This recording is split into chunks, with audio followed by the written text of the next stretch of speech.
A few feet higher and the aircraft would have cleared the houses, the last before open countryside beyond. The pilot, obviously struggling with a machine hopelessly out of control, could not make those few feet, and he and his navigator died as the Canberra hit the ground between two rows of terraced council homes. It came to rest against one row, spewing blazing fuel onto and into the houses. There is a school 300 yards away. The children who died were upstairs, two of them in the house that took the full force of the crash.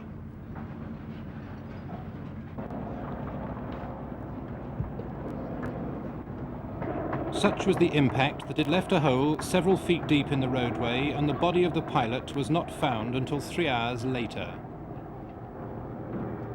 Well, I saw the plane come down, and it was in a spin. The nose hit first and the tail just carried through.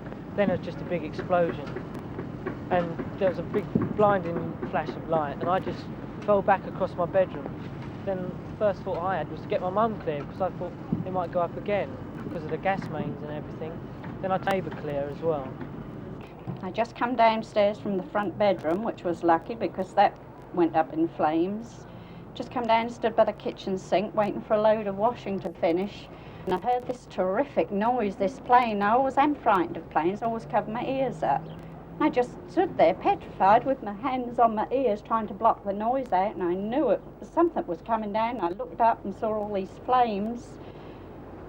And then all I can remember is flames coming through the kitchen window, and I couldn't move, but at that time there was some explosion threw me across the kitchen floor. I had shoes on, and then when I ran out, I didn't have shoes on. It threw me across the kitchen floor, and I looked around and saw flames, and I just managed to pick myself up and get out there. I'm lucky. I'm very fortunate. Look at the poor woman next door, her 2 children.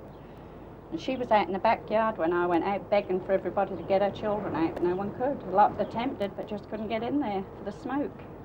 I just run across and there was fire and smoke on the ground in the house. I run through the fire and the smoke. I don't know how I got through, but I ran into the house and there was a mother's come out of the house and screaming.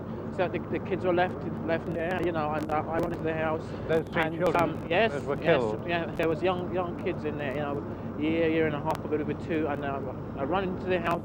I make 4, 5, 6 attempts to get to the kids, shouting out for the kids to find out which room they were in and things. I got overpowered by smoke. And moving about. The aircraft had been on a photo reconnaissance mission. There'd been no warning from the pilot of problems as he made his final approach to the airbase 2 miles from the point of impact. An inquiry has started. Its findings will not be known for some time.